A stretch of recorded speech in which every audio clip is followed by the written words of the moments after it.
The VMAX VX2 Pro just shattered my speed and range records for commuter scooters under $1,000. So does that make it the one to beat? Let's dive in.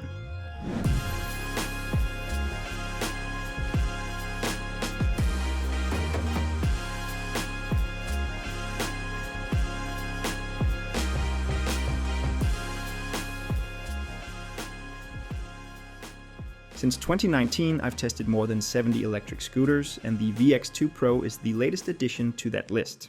VMAX is a relatively new player in the US, but they're already well established in Europe. I've seen lots of people in the community praise them for their build quality and reliability, so I was really excited to get my hands on this scooter. The VX2 Pro is their best seller, and the specs look impressive on paper, but how does it perform in the real world? I've put it through a wide range of tests across more than 200 miles to find out. Let's start with the speed and motor performance.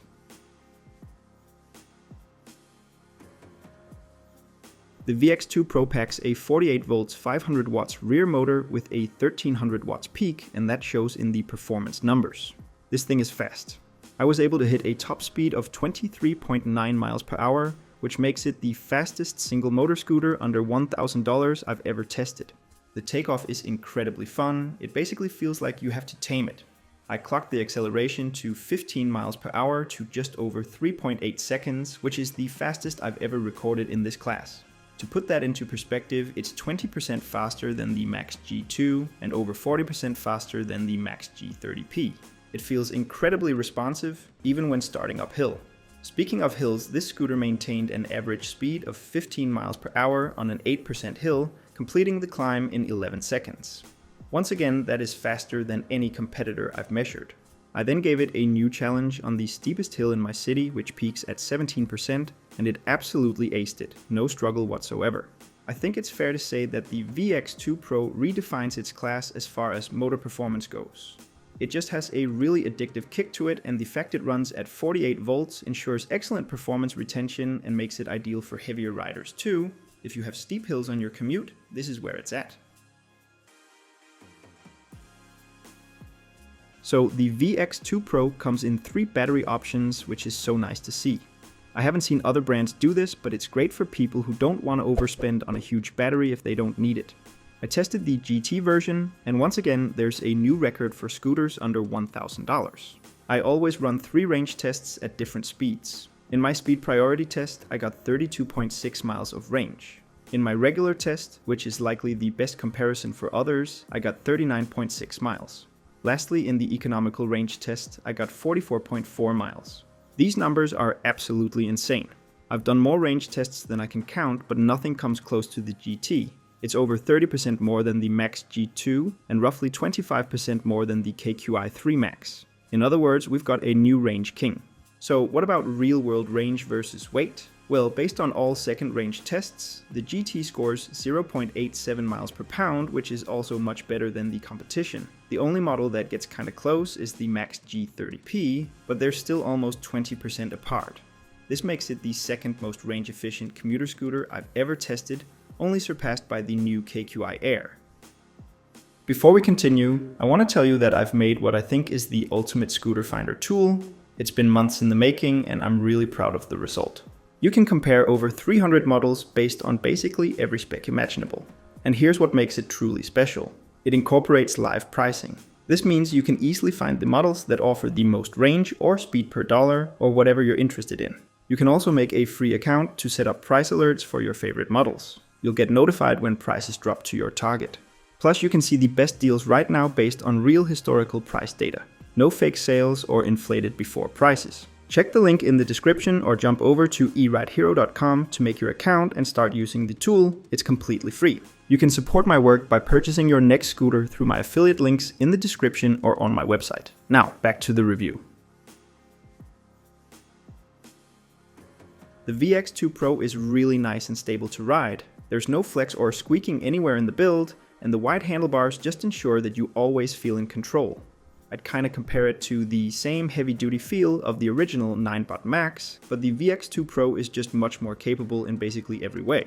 Now, the one thing I'm missing on this scooter is suspension, especially if you're maxing out the range on the GT, you're standing on your scooter for a long time, and eventually those vibrations may get to you if the road conditions are bad. Luckily, the 10-inch pneumatic tires are really good. The roads are pretty nice in my city, and I've had no problem going the distance without any fatigue. VMAX mentions in the manual that you can drop the tire pressure all the way down to 35 pounds, which feels a lot more cushioned if you don't mind sacrificing a bit of range. Now, the cockpit is really nice as well. Things are kept simple with 3 buttons with good tactile feedback that are always easy to reach. The display is bright and visible in direct sunlight, and the throttle response is some of the best I've tried in a long time too. There's not really any input lag, and it's super easy to make small adjustments. I know that grips are a personal preference, but these are probably my favorite. They're really textured, not too soft, not too hard, and just the right thickness. I think they're gonna hit it home for 90% of riders. They're just less straining than oversized or completely straight grips. And then there's braking, which is really interesting on this scooter because you have 2 brake levers but only 1 physical brake. Now, the left lever controls a drum brake, which is rightly positioned at the front. You always want to have mechanical stopping force at the front. The right lever, however, controls the rear regen braking. It felt so natural and smoothly integrated that it actually took me some time before I noticed that it wasn't just another drum brake. That's how smooth it is. The main benefit of using the regen brake is that there's virtually no wear at all. Still, the front drum is likely gonna last you the lifetime of the scooter without much maintenance. I measured a stopping distance of 12.2 feet from 15 miles per hour. This is in the top 30% for in-class scooters I've tested. It's really solid, especially considering that you won't have to do any maintenance. Overall, the VX2 Pro is a really solid and confidence-inducing ride, but it can't quite keep up with the 9BOTMAX G2 or new KQi 300 since there's no suspension. But if your roads are decent, the VX2 has you covered, and you can always drop the tire pressure for better shock absorption.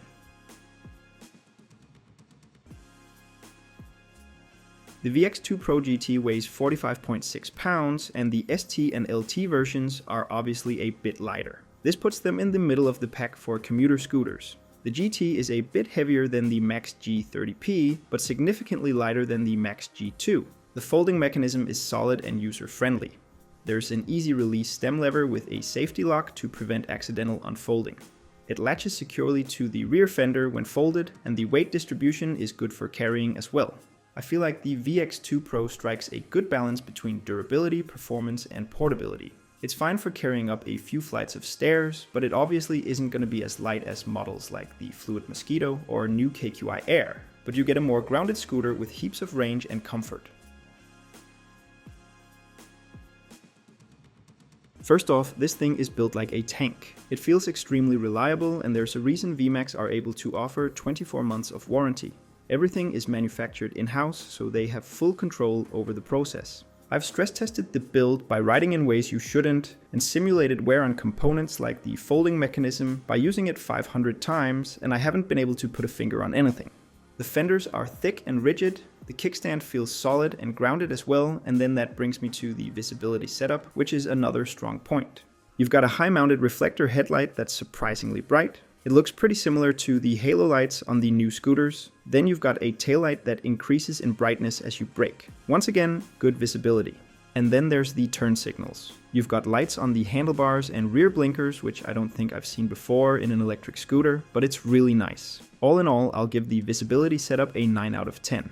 The only thing I'd have liked is a few more reflectors, specifically at the rear wheel and maybe somewhere on the stem too. Another major selling point for the VX2 Pro is its weather resistance. With an IPX6 rating, this thing is protected against pressurized water jets from all directions. In the real world, this means it should handle changing weather through the seasons and some rainy rides. For someone like me who lives in Denmark with more than 170 rainy days every year, this is crucial. Do note that an IP rating is never an insurance, it's just a guideline based on a scientific test. No scooter brands cover water damage under warranty. All in all, this is one of the most reliable scooters you can get. It's up there with the 9BOTMAX models.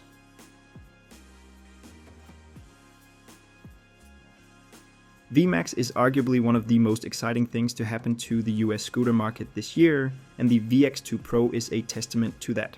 First off, the performance is incredible. It sets new records across the board for both speed and range in my tests.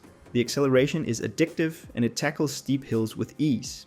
If you've got a long or hilly commute, or you're a heavier rider, this scooter will serve you well.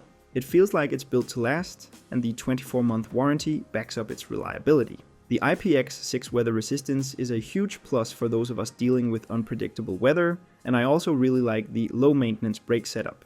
Now, the lack of suspension means it's not the most comfortable ride on rough roads, so if your commute involves a lot of bumpy terrain, you may want to consider something with suspension like the VMAX G2 or new KQi 300s, but dropping the tire pressure to around 30 pounds makes a huge difference in comfort. It's still a really stable ride with excellent handling. So who's this scooter for? It's perfect for those of you who want the best in performance and build quality and don't mind the lack of suspension. It's ideal for long hilly commutes, and it's powerful and sizable enough for heavier riders as well. For those with shorter commutes, the base model might be more than enough, and if you need that extra range, the GT version is there. Alright, that marks the end of this review. If you're interested in the VX2 Pro, you can support my future work by purchasing it through my affiliate link in the description. There's also an exclusive coupon code for a discount. If you have any questions, leave a comment and I'll get back to you. Thanks for watching and see you in the next one.